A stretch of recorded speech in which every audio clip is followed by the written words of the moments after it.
물론 여긴 국민 라디오.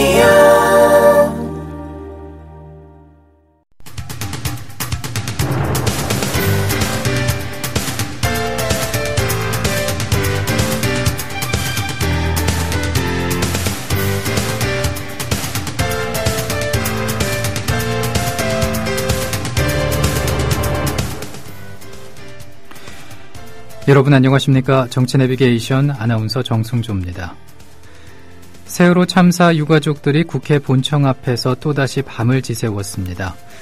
밤새 연좌농성을 벌인 유가족들은 세월호 특별법 논의에 피해자 가족의 참여를 보장해야 한다면서 여야 가족대책위의 3자 협의체 구성을 촉구했는데요. 이들이 3자 협의체 구성을 요구하는 건 세월호 국정조사 특위 활동에 대한 실망과 환멸, 특히 여당의 행태에 대한 깊은 불신 탓입니다. 유가족들은 입장 발표에서 국정조사가 시작될 무렵 기관보고 대상 기관을 선정함에 있어서 청와대 비서실을 제외하려고 노력을 기울였고 예비조사원으로 참여하는 유가족 수 등을 두고 사사건건 방해했다면서 새누리당이 국정조사에 대한 진정성을 의심하게 하는 행동을 반복했다고 지적했는데요. 진실규명 의지는 없고 상처 주는 이런 행태에 대해서 어떻게 생각하십니까? 정치 내비게이션 월요일 순서 시작하죠. 조합원을 위한 만남의 공간, 국민 카페를 아시나요? 질 좋은 원두로 만든 커피, 그리고 다채로운 음료는 기본이고요. 각종 공개 방송, 우리 사회의 건강한 지식인이 펼치는 따뜻한 특강이 펼쳐지고요. 그거는 저 목사님이 신도들 많고 믿으십시오 할 때라든가 정부의 논법은 믿음의 문제가 아니고 특히 이 안보는 하나의 수리자 학이다. 즉 과학이라고 얘기를 했습니다. 특히 최지민, 김민기의 DD쇼가 열리고요. 지금은 굉장히 자유인 같은, 자유롭고 내가 한 시민으로서 내가 어떤 말이든 할 수 있는 사회가 됐으면 좋겠고. 서울 마포구 월드컵로 37 미디어 협동조합이 세운 카페 국민 카페로 여러분을 모십니다.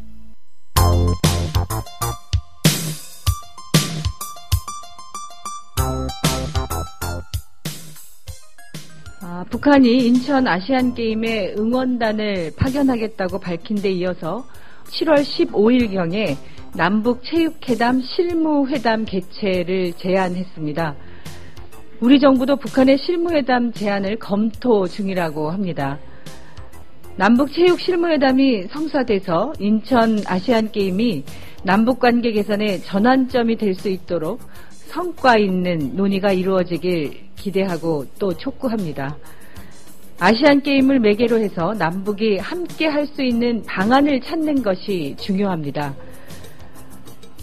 공동응원단이나 합동공연과 같은 것을 성사시킨다면 남북 화해 협력 분위기를 확산시키고 막혀있는 남북관계를 푸는데 큰 도움이 될 것이라고 생각합니다.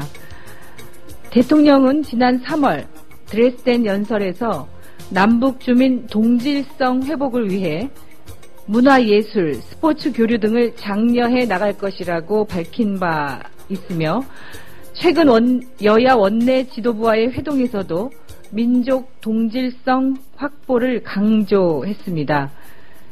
남북 공동응원단과 합동공연은 대통령의 말씀을 행동으로 실천하는 길이 될 것입니다.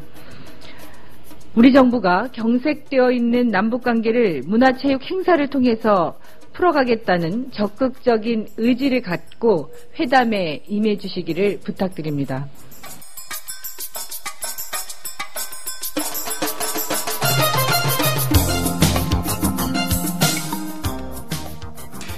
북한이 제의한 15일은 촉박하다면서 오는 17일이죠. 남북체육실무회담을 하자고 정부가 북한에 제의를 했습니다.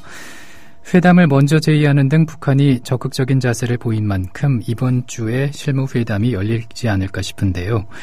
실무회담에서는 북한 선수단과 응원단의 규모, 인천으로 오는 교통수단과 경호, 숙식 비용 문제가 논의될 예정입니다. 경색된 남북관계를 풀어줄지에 관심이 쏠리고 있습니다. 새정치민주연합 유은혜 의원의 기자회견장이었습니다. 국민라디오 정치내비게이션 듣고 계십니다. 현재 시각 7시 6분입니다.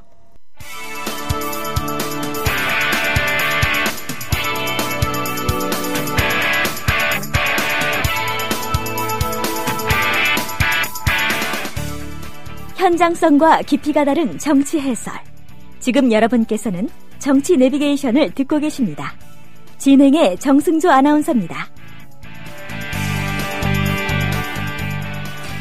정치권 소식 살펴보겠습니다. 월요일 정가레이더 박상철 경기대학교 정치전문대학원 교수 전화 연결돼 있습니다. 안녕하십니까? 네, 안녕하세요. 네. 김명수, 정성근, 정종섭 후보자에 대한 인사청문회 보고서 채택이 불발되면서 박 대통령 고민 깊어지지 않을까 싶은데 아마도 선택지는 세 가지 중 하나일 것 같습니다. 일부 포기냐, 모두 포기냐, 모두 임명이냐인데 이 세 가지 선택지에서 박심은 어떤 결론을 내릴까? 분명히 가장 파장이 적은 선택지를 고르지 않을까 싶은데 어떻습니까? 예, 이번에 그 주말을 지내면서 조금 좀 폭이 좀 넓어질 수 있을 것 같아요. 예. 어찌됐든 지금 현재 청문회를 거치면서 김명수 교육부 장관 후보는 여야가 다 적합하지 않다라고 생각하고 있는 것 같고 여론도 물론이고요. 예. 또 정성근 문화체육부 장관 지명자 같은 경우도 주말을 거치면서 굉장히 여론이 악화된 것 같아요. 예. 인사청문회가 정해되고 나서 폭탄주를 돌렸다는 거라든가, 예. 본인은 억울하다고 이야기를 합니다만은, 또 그 다음에 자녀가 유학 갔을 때 정식 비자가 아닌 그 언론인 비자였잖아요. 비자 I라고. 예. 그걸 활용했던 것들, 이런 것들이 상당히 대통령한테 부담을 주기 때문에, 예. 야당에서 지금 이제 박영선 원내대표가 두 사람을 지명했지 않습니까? 예. 그리고 이 외에도 청문회 채택 보고서를 채택하지 않은 사람 중에 하나가 이제 행안부 장관인 안행부죠. 정정섭 후보 같은 경우도 이제 거명이 되고 있잖아요. 예. 총 세 사람인데 일단 처음에는 이제 김명수 후보만 해당될 줄 예상을 했지만 아마도 정성훈 후보까지 포함이 되고 더 나아가서는 야당이 요구하는 세 사람마저도 포함할 수 있는 파격적인 결단을 내릴 수도 있고요. 예. 그래서 일단 전부 다 다시 임명을 하는 계령을 하는 그런 식의 과거의 스타일은 보이지 않을 것 같습니다. 한번 결과를 또 유심히 지켜봐야 되지 않을까 싶은데 근데 박근혜 대통령 지지율이 소폭 상승했더라고요. 언론에서 보니까는 시진핑 방한 효과로 볼 수 있다 이런 기사도 나오던데 네, 이렇게 소폭 상승한 지지율이 이번 인사 고민에는 어떤 영향을 미친다고 보십니까? 지지율이라는 것이 글쎄요, 무슨 3%, 5%가 얼마나 큰 의미가 있는지는 모르겠습니다만은 예. 일단 중요한 것은 박근혜 대통령이 집권 초기에 정말 높은 지지율을 보였지 않습니까? 그렇죠. 세월호 참사 이후에 좀 구조조정이 됐어요. 그러면서 그 다음에 이제 박근혜 대통령이 발언에 따라서 지지율이 소폭 오르고 소폭 내리고 아주 예민한 반응을 보이고 있거든요. 그래서 시진핑 중국 주석이 방문했을 때 보여주는 애교력 같은 것, 대통령의 존재감이 보였기 때문에 지지율이 올랐다고 보고요. 존재감 예. 때문에 올랐다고 좀 볼 수가 있습니다만은 여기서 중요한 것은 이번 인사청문회와 직접적인 연관성은 없겠지만 인사청문회 결과에 대해서 국민이 원하는 결론을 내렸을 때는 분명히 지지율이 내려가는 막을 거예요. 예. 올라갈 수도 있겠지만은 근데 지지율이 오르고 내리는 게 왜 중요하냐면 이것이 어떤 네임드 현상에 딱 들어가게 되면은 지지율을 다시 반등시키고 있는 힘이었거든요. 예. 그래서 국민의 여론을 항시 대통령은 타고 가야 됩니다. 정당의 지지 기반도 중요하지만 그러기 위해서는 이 지지율을 높인 걸 떠나서는 낮춰서는 안 된다는 차원에서 외교라든가 이런 것들을 하는 것도 중요하지만 국민들이 이제 원하는 것은 항상 따라가주는 상황이 됐다. 그래서 인사청문회에 대한 대통령의 어떤 결정은 대통령 향후 지지율에 굉장히 저는 중요한 요소가 된다고 생각합니다. 예. 대통령의 결정, 그러니까는 이제 지지율과도 연관성이 있다고 보시는 거잖아요. 그렇죠? 네. 오늘 새누리당 차기 당대표가 선출이 되지 않습니까? 네. 예. 당권 레이스 내내 양강 구도를 형성해온 서청원 의원과 김무성 의원 모두 승리를 장담하고 있는 모습인데 판세 분석을 해주신다면요. 서청원 쪽 사람 이야기 들어보면 100% 이긴다 하고요. 또 김무성 후보도 압도적이라고 이야기하기 때문에 결과는 나와봐야 되지 않겠어요? 예. 그러나 대체적으로 보면 여론조사에서는 김무성 후보가 좀 앞서 있다라고들 이야기를 합니다. 그러나 차지하고 있는 비율이 30%에 해당되지 않기 때문에 예. 오늘 전당대회를 하지 않습니까? 근데 여기서 중요한 것이 뭐냐면 대통령이 참석한다는 거죠. 박근혜 대통령이 참석을 해서 물론 중립을 지키겠지만 그 영향이 서청원 후보한테 더 이롭겠느냐, 김무성 그 후보한테 더 이롭겠느냐 이런 것. 그래서 기존의 판세는 양강 구도 중에서 김무성 후보가 앞서고는 있지만 오늘 현장에서 박근혜 대통령의 움직임에 대해서 누가 더 또 혜택을 받느냐도 상당히 중요하기 때문에 섣불리 판세를 이야기한다는 것은 아직은 좀 뭐 몇 시간 전이지만 의미는 없는 것 같아요. 예, 의미가 없다고 말씀을 하셨지만 그래도 여쭤보겠습니다. 네. 예, 박 교수께서는 어느 쪽에 손을 들어주시겠습니까? 저는 두 사람 다 뭐 좋고 나쁘고는 없지만은 새누리당의 앞날을 위해서 누가 된 게 좋을 것인가라는 것은 서로 어떤 기준이 있을 것 같습니다. 예. 즉 당내 결속이 아직도 필요하다라고 생각하면 분명히 서청원 그 후보가 필요한 거고요. 예. 그렇지 않고 새누리당이 그 자기들끼리만 정치를 해가지고 결국은 국민으로부터 고립된 걸 막기 위해서는 당내 비판적인 견제 세력이 또 하나 들어선 게 좋다라고 했을 때는 이제 김무성 후보가 분명히 저는 그 더 필요하다고 보거든요. 예. 저 입장에서 볼 때는 호불호를 떠나서 지금 새누리당이 세월호 참사 이후에 앞으로 나아갈 길이 당내 결속인가 국민과 함께 할 것인가라고 봤을 때는 정말 그 판단의 기준을 본다면은 뭐 제가 이름 석자는 들기는 좀 그렇습니다만은 뭐 대통령과 함께 간다라는 그런 이 당 대표가 등장하는 것은 새누리당한테는 결코 저는 좋지 않다고 봅니다. 그러니까 오늘 전당대회 이후에 새누리당 내 파장이 또 일 것으로 보인다 이렇게 말씀하시는 거잖아요. 파장이라기보다도 변화가 있어야 한다는 거죠. 예. 대통령과 결속을 더 강하게 한다라는 것도 저는 변화가 아니라고 봐요. 예. 야, 이거 새누리당 대통령을 견제할 수 있는 뭐 비주류까지는 아니지만 비박이 등장했네 하면은 새누리당이 크게 변화가 있었겠구나.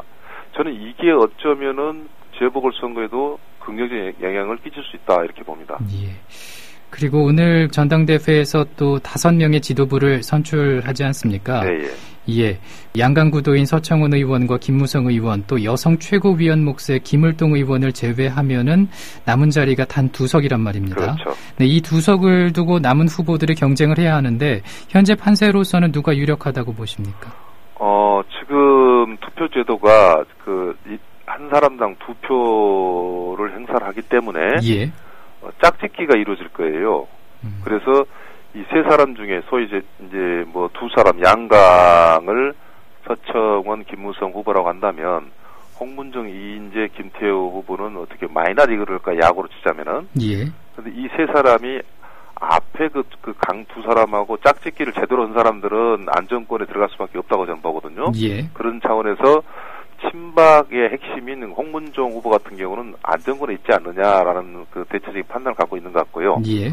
나머지 이제 이인재 후보와 김태호 후보는 각기 어떻게 보면 지금 새누리당에 애초부터 시작된 사람이보다도 영입됐거나 혹은 또 이게 당 합당하면서 등장하는 사람들이기 때문에 어떤 지역적 특성을 대신 가지고 있거든요. 예. 충청권과 어떤 경상남도랄까요? 어떤 지역적인 그 표가 얼만큼 쏟아주느냐에 따라서 그 결론이 날 수가 있는데, 뭐 제가 들은 바로는 이인재 후보와 김태희 후보가 거의 그 오차 범위 내에서 어떤 각축을 벌이고 있기 때문에 누가 턱걸이를 할 거냐는 뭐 예측이 좀 섣부를 것 같습니다. 그러니까 박빙이다라는 이런 말씀이시잖아요. 그렇죠. 이제 홍문종 후보 같은 경우는 좀 안정권에 와 있고 나머지 두 사람이 박빙이다 이렇게 이야기를 할 수 있겠습니다. 예.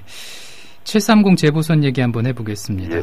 예, 초반 쟁점은 아무래도 새정치민주연합에서 광주 광산을에 공천한 권은희 후보 공천 논란이지 않을까 싶은데 예. 여당인 새누리당에서 이를 집중 공격하고 있는 모습입니다. 예. 네, 이 밖에 선거에 영향을 미칠 주요 변수에는 뭐가 있을까요? 이제 권은희 후보가 이제 광산을에서 전략 공천된 점을 두고 광주 현지에서도 이제 다른 이야기가 많이 나왔죠. 예. 언제까지 전략 공천을 할 것이냐, 당내 경선을 하자라고 이야기를 하고 있습니다만은 그 권은희 후보가 상징하고 있는 그 상징성 때문에 뭐 광주 지역에서는 절차상의 문제는 분명히 제기가 되고 말이 많지만은 후보로서는 손색이 없다 정도 이야기가 되고 또 권은희 후보가 이제 광주 출신이더라고요. 예. 그런데 이것이 이제 전국적인 선거로 확산될 수 있는 어떤 포인트 쟁점, 시비거리가 됐다라는 것 때문에 당내에 이제 이견이 있는 거죠. 예. 즉, 새누리당 입장에서는 권은희는 아직 재판 중이고 뭐 이렇게 보상을 하는 이 소위 전략공천이라는 것이 그 당에 유리한 정략적인 판단의 전형 아니냐라고 이야기를 한 것이고 예. 또 새정치민주연합 내에서도 이 권은희 그 과정이 상징하고 있는 것은 2012년 그 대선과 연결이 되고 있지 않습니까? 예. 경찰 수사라든가 진술의 문제점 이런 것들을 대한 일종의 내부 고발한 것인데요. 이런 거에 대해서 아직도 그 대통령 선거 졌던 선거인데 그 프레임에 갇혀 있으려고 그러냐. 새정치라면 거기서 벗어날 필요가 있는데라고 이제 이의제기를 하고 있는데 예. 제가 생각할 때는 뭐 분명히 이런 내용이 있거든요. 맞는 이야기들이에요. 그러나 이 정도 내용이 재보궐 선거 때 그 전국적인 저는 쟁점이 되리라고 보지는 않습니다. 물론 그 새누리당에서는 분명히 시비를 걸 수 있는 포인트지만은 예. 이 부분이 전국적으로 재보궐 선거가 움직이는 당락을 결정하는 영향을 끼치는 그런 포인트는 아니라고 보고요. 예. 역시 재보궐 선거상 크게는 박근혜 대통령의 지지율, 즉 정권 심판이냐 아니냐, 정부에 대한 비판이 아니냐가 가장 중요하다고 보고요. 예. 나머지는 각 지역에서의 각계 약진이다. 뭐 이렇게 이야기하고 싶습니다. 아, 예. 주요 격전지 판세를 한번 분석해 볼까요? 네. 먼저 동작을은 새누리당 나경원 후보가 압도적인 우세를 보이고 있더라고요. 네. 그 이 지역은요. 그 야당 다 그 공천을 잘못하는 케이스라고 생각하는데요. 예. 그러면은 동작을이라는 것이 어떻게 보면 서울 지역에서 과거의 종로, 강남 다음에 등장한 제3의 격전지로 등장을 했거든요. 그러면 최선의 전략 공천을 하리라고 생각했어요. 물론 당내 경선은 누구든지 안 하리라고 예측을 했습니다만은. 예. 그런데 뭐 새정치민주연합이 먼저 했습니다만 사실 먼저 할 필요가 없었거든요. 여당이 한 걸 지켜봤어야 되는데 마찬가지로 이제 새누리당 입장에서 김문수 경기전지사를 영입하려다가 마지못해서 온 후보로서 이제 나경원 후보가 들어왔는데 예. 문제는 여당 야당이 다 공천을 잘못했지만 야당이 더 잘못한 것 같아요. 아, 왜 그렇게 생각하십니까? 지금 현재까지는 예. 예. 여론조사 지지율이라는 것이 나경원 후보가 앞서고 있고 또 그 지역 내가 재보궐선거나 투표율이 굉장히 낮지 않습니까? 예. 그러면 고정표가 얼마나 많느냐 이것도 굉장히 중요하고 전직 의원이 정봉준 의원이었거든요. 예. 그래서 그런 면도 있고 또 야권이 지금 기동민이라는 새정치민주연합의 신예만이 나왔으면 상당히 바람을 일으킬 수 있는데 그 정의당에서 노회찬 후보가 또 등장함으로 해서 야권이 표가 좀 갈라져 있지 않습니까? 예. 과연 이 시점에서 야권 연대를 하는 데는 얼마나 효과가 있을까? 그래서 현재 동작은 현재 상황으로 봐서는 야권이 뭐 누가 잘한다기보다 야권이 더 못하고 있다 뭐 이렇게 이야기할 수 있겠습니다. 예, 그 앞서 좀 말씀해 주셨지만은 그 야권이 공천을 더 잘 못한 것 같다라고 얘기하셨잖아요. 네, 예, 그 이유를 좀 얘기해 주시죠. 일단 제일 중요한 것은 이번 선거를 어떤 식으로 풀어갈 것이냐를 갖다 명확하게 보여줘야 되거든요. 예. 그러기 위해서는 먼저 예를 들어서 첫 번째는 여당이 상당히 동작을 문제 가지고 고민에 빠졌고 그 여당 선거구였지 않습니까? 저는 그걸 충분히 지켜봤어야 된다. 예. 그건 기본적인 전 상식이라고 생각하거든요. 정치적인 하나의 뭐 노하우까지도 아니고 이거 당연히 그렇게 해야 될 문제인데 전국 전체 틀에서 광산, 을이라든가 호남의 선거 각 지역과의 연계를 짓다 보니까 그 동작을 선거를 야당에서 먼저 했기 때문에 어떤 그 공천에서 어떤 몇 가지 그 유리한 점을 좀 가져가지 못한 측면이 하나 있고요. 예. 그 다음에 뭐 누구나 다 알고 있는 문제입니다만은 공천 그 파열음이라는 게 있을 수밖에 없는데 현재 언론 환경이 그렇게 좀 야당한테 좋지 않거든요. 이런 상황에서 허동준이라는 그 과거의 거기 과거의 지역구 위원장이죠. 당위원장과의 어떤 파열음 이런 것은 그 내용도 내용이지만은 업무 행사가 너무 좋지 않았다는 것. 예. 그리고 노회찬 그 정의당의 같은 야권끼리 그 사전에 서로 충분히 수기를 할 수 있는 모습이 있는데 수기도 하지 않은 상태에서 만약에 선거 막바지에 가서 나경원 새누리당 후보가 앞설 것 같다라는 것 때문에 우리 합치자라고 이런 단일화는 정말 누가 봐도 속이 뻔히 보는 단일화이기 때문에 단일화 효과가 약할 수밖에 없거든요. 예. 이러한 것이 아주 복합적으로 이 작용이 돼가지고 동작을이라는 것이 어떻게 보면 그 서울의 어떤 민심을 읽을 수 있는 굉장히 중요한 곳인데 야당으로서는 현재까지 굉장히 안타까운 면이 많습니다. 예, 야권 단일화 얘기를 좀 해보고 싶은데 기동민 후보와 노회찬 후보가 단일화를 할 거라고 보십니까? 어떻게 생각하세요? 저는 저는 안 할 것 같아요. 예. 왜 그러냐면은 그 단일화라는 것은 일단 단일화를 하면 최소한 이길 수 있다라는 어떤 산술적인 계산이 나와야 되거든요. 예. 근데 현재까지 봐선 앞으로도 당분간 이번 주까지는 나경원 후보에 대해서 두 사람이 합친다고 해서 이길 것 같이 생각되지 않고요. 특히 어느 누구도 양보하기 힘든 상황으로 와버렸어요. 즉 새정치민주연합에서는 기동민 후보를 어렵게 그 공천했지 않습니까? 예. 이걸 뭐 특별한 무슨 이 제도적인 무슨 여론조사란가 이런 장치가 없이 후보를 갖다가 다시 처리할 수는 없는 상황이거든요. 오히려 정의당에서 후보를 내지 말라고 요구를 해왔었거든요. 여기에 대해서 이제 반발을 가진 것이 이제 노회찬 후보입니다.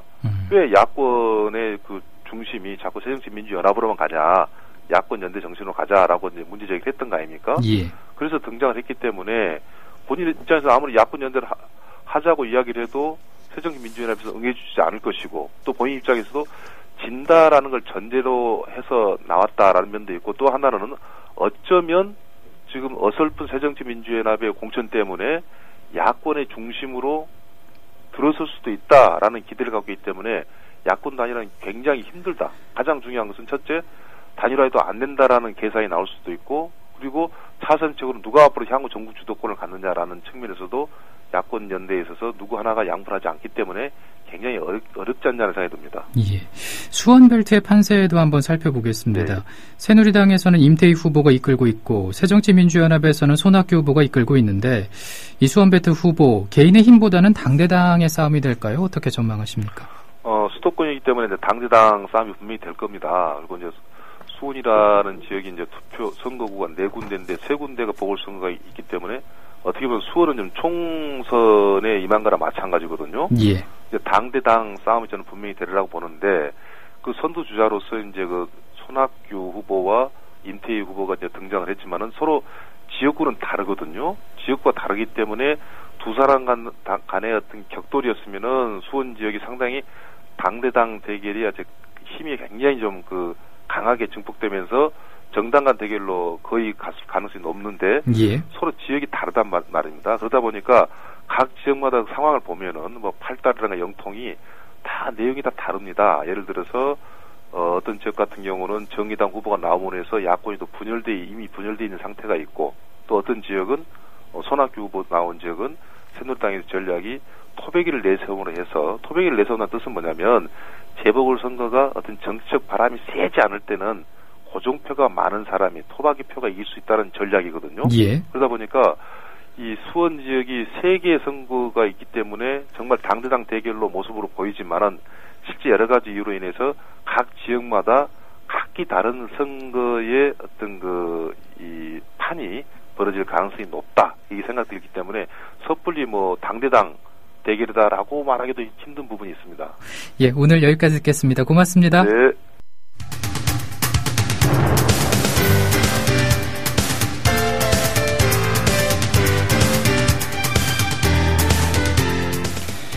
정치 내비게이션 월요일 순서 마치고요. 내일 아침 7시에 또 인사드리겠습니다. 함께해 주신 여러분 고맙습니다.